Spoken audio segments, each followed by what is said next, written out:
मोदी जी ने झुकना चुना। अचानक रात को 12 बजे खुद अपने फोन का कैमरा हाथ में पकड़कर सेल्फी वीडियो क्यों बनाई प्रधानमंत्री नरेंद्र मोदी ने? देश की युवा शक्ति ने एहसास करा दिया, लाइन पर ला दिया और ऐसा लाइन पर लाया कि आधी रात को सेल्फी मोड में वीडियो डालने को मजबूर हो गए। प्रधानमंत्री आधी रात को फोन से शायद पहली बार इंस्टाग्राम मोड पे वीडियो बना रहे थे, अकेले बैठ के। इन स्टूडेंट्स को और युवाओं को देशद्रोही कह रहे हैं। They are traitors. Bharatiya Janata party ने अब भारत के युवाओं को और स्टूडेंट्स को भेड़िया कहा है, देशद्रोही कहा है, देश का दुश्मन कहा है। कहते हैं दिल्ली में किस प्रकार बाहर से लाकर लोग गुंडाई कर रहे हैं छात्रों के भेष के अंदर। ये भेड़िए हैं, ये छात्र नहीं है, ये स्टूडेंट्स नहीं है, ये भेड़िए हैं, वॉल्व्स हैं, वॉल्व्स। ये पत्थरबाज हैं, ये भाड़े के टट्टू हैं, ये जॉर्ज सोरोस के आदमी हैं, ये विदेशों के द्वारा प्रायोजित हैं।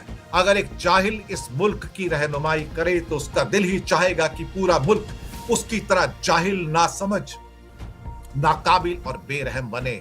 चौथी क्लास पास आदमी पता नहीं चौथी क्लास पास है कि नहीं, वो लोगों को बताता है आके एग्जाम कैसे देना है। दो तक 35 साल मैंने भीख मांगी, भीख मांग के मैंने अमेरिका के 30 स्टेट्स देखे, मैं यूरोप घूमा। हिंदू राष्ट्र बनेगा तो जाहिल और गंवार राष्ट्र ही बनेगा।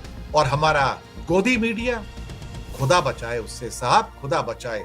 ये इस्तीफा मोदी को भी देना होगा और शाह को भी देना होगा और बीजेपी और आरएसएस की इस सरकार को भी इस्तीफा देना होगा। और कल किसानों के नेता भी ज्वाइन करने जा रहे हैं। ये आंदोलन फैलेगा। जो तस्वीरें निकलकर पूरी दुनिया में जा रही हैं, 200 देशों में जा रही हैं, आप उसको क्या कहोगे? बीजेपी के एमपीज, एमएलए, मिनिस्टर्स एक के बाद एक इन स्टूडेंट्स को और युवाओं को देशद्रोही कह रहे हैं। दे आर ट्रेटर्स, देश के दुश्मन है ये।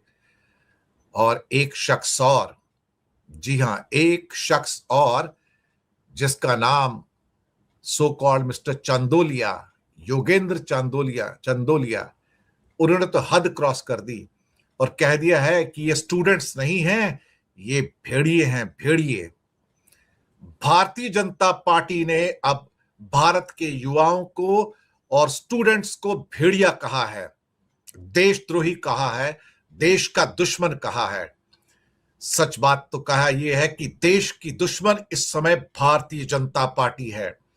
देश के दुश्मन भारतीय जनता पार्टी के लीडरान हैं जो देश के युवाओं के ऊपर अपना आतंकी राज फैला रहे हैं। ब्यूरोक्रेट शांत हो गए, मीडिया शांत हो गया, बाकी सब ने अपनी आत्मा बेच दी। एक हिंदुस्तान का जनजी बचा है, इसे भी खरीद लो, और खरीद नहीं सकते तो इसको बुलडोजर के नीचे कुचलकर टुकड़े टुकड़े कर दो, ताकि उसके बाद जैसे चीन में कोई उठ नहीं पाया तो यहां भी कोई उठ ना पाए। इनकी ख्वाहिशें रह जाएंगी।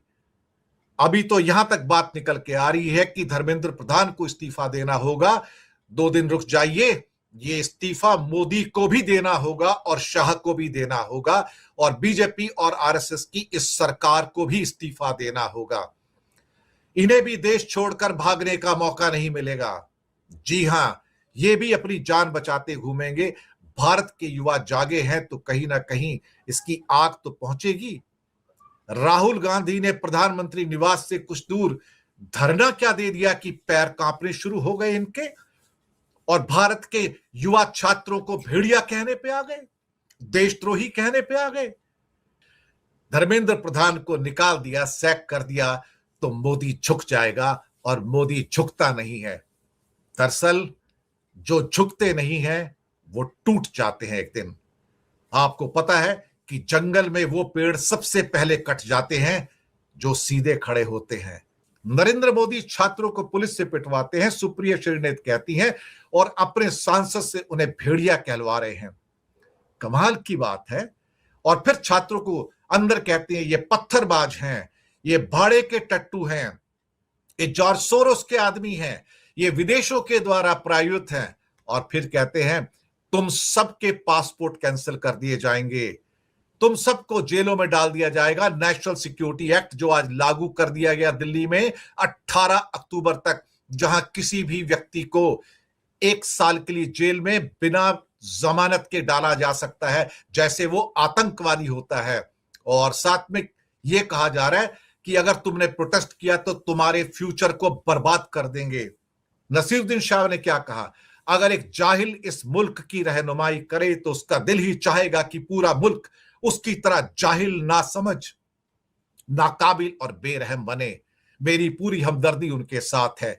ये नसीरुद्दीन शाह ने कहा, क्योंकि नारे तो यही लग रहे हैं ना, जब जब मोदी डरता है पुलिस के पीछे छुपता है, यही तो नारे हैं। जब जब मोदी डरता है पुलिस के पीछे छिपता है, यही तो हो रहा है। और बीजेपी के बाकी सांसद और एमएलए क्या कह रहे हैं, ये सब देशद्रोही हैं, ट्रेटर्स हैं, ये देश के दुश्मन हैं, इन्हें सबक सिखाने का वक्त आ गया है। ये कहते हैं इन्हें सबक सिखाने का वक्त आ गया है। साहब, कमाल की बात है। राजनाथ सिंह से एक दिन पूछा था कि क्या तुम रिजाइन नहीं करोगे या कोई रिजाइन नहीं करेगा? कहता है ये यूपीए का टाइम नहीं है, हमारे यहां कोई रिजाइन नहीं करता है। कत्ल करोगे तो भी रिजाइन नहीं करेगा इसमें से कोई भाई साहब। नेचुरली हमारे एक सीजेआई भी हैं, यानी कि सूर्यकांत जी, चीफ जस्टिस ऑफ इंडिया, कल कहते हैं मेरे पास वक्त नहीं है, डोंट वेस्ट माय टाइम। मुझे ये सब दिखा के कि वीडियो कि छात्रों के ऊपर कितना अत्याचार हो रहा है। ये आपका चीफ जस्टिस है, उस पवित्र सीट पर बैठने के लायक नहीं है ये आदमी। अचानक रात को 12 बजे खुद अपने फोन का कैमरा हाथ में पकड़कर सेल्फी वीडियो क्यों बनाई प्रधानमंत्री नरेंद्र मोदी ने? इस 2-2.25 मिनट की वीडियो में कितनी बार लड़खड़ाए प्रधानमंत्री? आखिरकार प्रधानमंत्री को देश के युवाओं के आगे सर झुकाना ही पड़ा। इस इमरजेंसी वीडियो के बाद भी प्रदर्शनकारी क्यों नहीं माने? और कैसे सोनम वांगचुक को इमरजेंसी में जल्द से जल्द सरकार ने अनशन तुड़वाकर कम से कम अपनी थोड़ी जान बचा ली? दोस्तों, पिछले 5-6 घंटे में बहुत बड़ा घटनाक्रम हो गया। जल्दी जल्दी आपके सामने रखती हूँ। करीब रात 11:52 के आसपास, 12 ही समझ लीजिए, रात को 12 बजे अचानक से मोदी जी का एक वीडियो आता है सोशल मीडिया में, और वो वीडियो मोदी जी ने अपने सेल्फी कैमरे से ऐसे पकड़ा हुआ है। तो इस वीडियो में मोदी बता रहे हैं कि उनकी सरकार कितनी कटिबद्ध प्रतिबद्ध है, पेपर लीक को लेकर कितना बड़ा इशू है, और पिछले 2-3 महीने में कितना सारा एक्शन उन्होंने लिया है। और सुबह ही उन्होंने कहा था कि सख्त कानून बनाया जाएगा, एक बिल लाया जाएगा, और सोमवार को अब वो बिल संसद में पेश भी किया जाएगा। हालांकि ये सब बोलते बोलते प्रधानमंत्री कम से कम 2 बार लड़खड़ाए। दोस्तों, एक शब्द होता है मसौदा। प्रधानमंत्री 2 बार ये शब्द बोल रहे थे, दोनों बार गलत बोल रहे थे। इसके अलावा कैमरे में भी इधर उधर देख रहे थे। ये बता रहा था कि प्रधानमंत्री भले ही प्रदर्शन या देश में हो रहे आंदोलन का जिक्र ना करें, लेकिन रात की 12 बजे की उनकी ये सेल्फी वीडियो साफ तौर पर, उनके चेहरे की नर्वसनेस साफ तौर पर बताती है कि वो हर हाल में चाहते हैं कि ये आंदोलन खत्म हो जाए। आधी रात को मित्रों कहने वाले मोदी जी जब फ्रेंड्स कहकर इंस्टाग्राम के लिए रील बनाई, तो देश के मन में सवाल आया कि भैया मोदी जी झुक गए, और झुके तो झुके क्यों? और यह सवाल बड़ा महत्वपूर्ण है, क्योंकि यह सवाल उन नरेंद्र मोदी के बारे में है जिनकी पूरी इमेज एक लाइन पर झुकी है कि ना वो झुकते हैं ना उनकी सरकार झुकती है। ये कोई पुष्पा वाली कहानी नहीं है, डायलॉगबाजी। मोदी जी का ट्रैक रिकॉर्ड इस बात की गवाही देता है। आप याद कीजिए, किसानों का आंदोलन, लाखों की तादाद में किसान आए थे, दिल्ली की सीमाओं पर घर बनाया था, उन्होंने ठंड झेली थी, गर्मी झेली थी, बरसात झेली थी। 13 महीने में सैकड़ों किसान ऐसे थे जो वापस लौट ही नहीं पाए। उनकी अर्थियां लौटी, लेकिन सरकार ने दरवाजा बंद रखा था। कानून तब वापस हुए जब चुनाव सामने थे।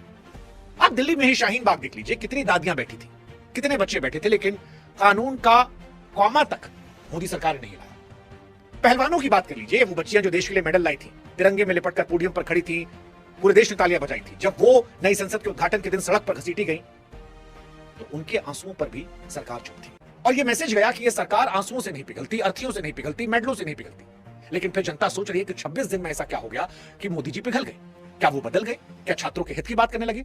अब इसकी एक कहानी आती है कि इस बार कहानी 22 लाख से ज्यादा बच्चों की थी। पेपर लीक होता है, दोबारा 46 दिन में जब मोदी जी री एग्जाम करवाते हैं, वो पीठ थपथपाते हैं कि हमने नीट एंड क्लीन एग्जाम करा दिया, बच्चे पास हो गए। लेकिन एक कहानी ये भी सच है कि 11 बच्चों की डेथ हो जाती है। एक बच्चा तो री एग्जाम वाली सुबह चला था, और शायद यही वजह थी कि 22 लाख बच्चों से ये कहानी निकलकर अगर एक के परिवार में 4 आदमी होंगे तो फिर बढ़ती बढ़ती करोड़ों तक पहुंच जाती है। और उसी का क्या ये नतीजा था? लेकिन सेल्फी मोड में भी क्या पीएम मोदी ने टेलीप्रॉम्प्टर का इस्तेमाल किया? इस बात का सवाल किसने उठाया है, क्यों उठाया है, और किस लेवल की ट्रोलिंग हो रही है? युवा ट्रोल करते हुए, मीम बनाते हुए देश के प्रधानमंत्री को एहसास करा रहे हैं कि आप सेल्फ सेंटर्ड सरकार नहीं चला सकते। लोकतंत्र में चाहे अपने आप को कोई मानव समझे या महामानव समझे, बायोलॉजिकल समझे या नॉन बायोलॉजिकल समझे, लेकिन लोकतंत्र में सेंटर में होती है देश की जनता और देश की जनता के मुद्दे। और अब देश की जनता ने इस बात का एहसास कराया है, तो देश के प्रधानमंत्री युवाओं को पटाने के लिए सेल्फी मोड में वीडियो डालते हैं, और इस वीडियो को लेकर कैसे कैसे मीम बन गए हैं देश का जेन जी इसे प्रभावित होने की बजाय किस लेवल की ट्रोलिंग कर रहा है, राहुल गांधी ने कैसे धज्जियां उड़ाई हैं, आधी रात वाले इस वीडियो को लेकर बताते पीएम मोदी ने क्या एक्सपेरिमेंट किए युवाओं का दिल जीतने के लिए, ताकि युवा बात मान जाए, जंतर मंतर से अपने घर चले जाएं। तो पीएम मोदी ने पहली बात तो किसी ने सलाह दी होगी कि जेन जी बड़े खतरनाक टाइप की वीडियो बना रहे हैं, जिस तरह जंतर मंतर पर प्रोटेस्ट में अनेकों तरह की क्रिएटिविटी सामने आ रही है, तो पीएम मोदी भी उसका जवाब देने की कोशिश करते हैं कि भले आप 76 साल के हो गए हैं, लेकिन युवाओं तक अपनी बात पहुंचाने के लिए आप सेल्फी मोड वाला वीडियो बनाइए, अच्छा मैसेज आएगा। तो इस सलाह को मानकर पीएम मोदी ने ये वीडियो बनाया। और उसके बाद कमाल ये है कि कुछ पत्रकार तो मैंने देखा, मतलब पीआर की हद होती है, चाटुकारिता की हद होती है, ये तक कुछ पत्रकारों ने लिख डाला कि देखिए कितना कमाल है पीएम मोदी का। हालांकि दोस्तों, प्रधानमंत्री ने एक बार भी एक्नॉलेज नहीं किया कि देश भर में युवा आक्रोशित है। उन्होंने किसी भी तरह से ये दिखाया नहीं कि वो उनकी सरकार में कोई दबाव है, लेकिन रात के 12 बजे वीडियो शेयर करना अपने आप में बताता है। और इसीलिए जैसे ये वीडियो शेयर आई, तुरंत मोदी जी के 2 मंत्री पहुंच गए मेदांता हॉस्पिटल सोनम वांगचुक से मिलने के लिए। उनका अनशन तुड़वा दिया गया। खड़े होकर मोदी जी के मंत्री जेपी नड्डा, स्वास्थ्य मंत्री, पढ़ रहे थे कि क्या क्या एक्शन सरकार ने लिया है उनकी डिमांड के लिए। जैसे सबसे पहले जो केसेस रजिस्टर ना किए जाएं, जो 20 तारीख को प्रदर्शन हुआ था छात्रों पर, उसको लेकर सरकार मान गई है। कंपनसेशन भी सरकार देगी। सोचिए दोस्तों, एक 60 साल के आदमी को 26 दिन भूखा रहना पड़ा इस बात को लेकर कि जिन बच्चों ने आत्महत्या की उसको आप परिवार वालों को आर्थिक मदद दीजिए, इसके लिए भी सरकार मान गई है। इसके अलावा सोनम वांगचुक ने भी कहा कि चलिए आपने सेंसिटिविटी दिखाई, इसके लिए मैं खुश हूं। अकाउंटेबिलिटी का जिक्र यहां पर सोनम वांगचुक ने किया कि एजुकेशन मिनिस्टर का इस्तीफा आप कंसिडर करेंगे, आप खुद अपनी अकाउंटेबिलिटी तय करेंगे, लेकिन उन्होंने कोई ऐसी सख्त डिमांड नहीं रखी। उन्होंने कहा कि आप कंसिडर करेंगे। हमको आपको लग रहा है कि मोदी जी से फोन उठाए होंगे, बना दिए होंगे, नहीं भाई, पीछे बढ़िया लाइट चेहरे पे आता, देखिए दाढ़ी के एक बाल दिख रहा था मोदी जी का। आधा बच्चा लोग तो यही कह रहा था कि मोदी जी का चेहरा इतना क्लीन का है। हमको क्रिकेटर याद आ गए, हरलीन क्या नाम उनका, वो कही थी कि मोदी जी आप कौन सा स्किन रूटीन करते हैं, ये इतना साफ दिख रहा था वीडियो। तो वो ऐसे नहीं है। तो ये इंस्टा वाला अंदाज जो था, वो वीडियो पूरे देश के लिए नहीं था, वो एक पीढ़ी को मनाने के लिए था। तो एक्चुअली मोदी जी ने आज कई सारे नए वोटर्स को फ्रेंड रिक्वेस्ट भेजी है कि चलो ठीक है जी, गलती हो गया, माफ कर दो, आजा दोस्ती कर लेते हैं। ब्रेकअप के बाद पैचअप करने की कोशिश की। और ये जो पीढ़ी है वो लड़ती भी अपने मैदान पर है। सेल्फी मोड में वीडियो बनाने के अलावा पीएम मोदी ने भाइयों और बहनों और मित्रों की बजाय क्या इस्तेमाल किया, फ्रेंड्स मतलब अंग्रेजी का इस्तेमाल किया। तो इस पर जेन जी का जवाब सामने आया है। क्या जवाब सामने आया जरा देखिए।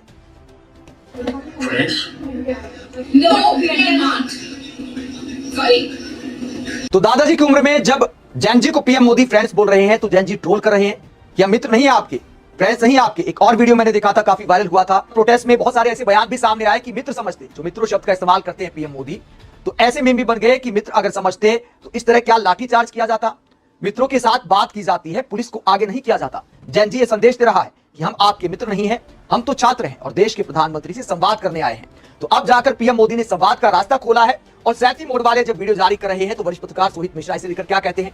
दिन रात 26 कैमरा लेकर घूमने वाले पीएम मोदी अब खुद ऐसे क्लोजअप वीडियो बनाकर क्या साबित करना चाहते हैं। वो चाहते तो सही से भी वीडियो बना सकते थे। सोनम वांगचुक के अनशन तोड़ने के बाद तुरंत वीडियो शेयर करते हुए कह दिया, जंतर मंतर में हमारा प्रदर्शन जारी रहेगा, धर्मेंद्र प्रधान का जब तक इस्तीफा नहीं हो जाता तब तक।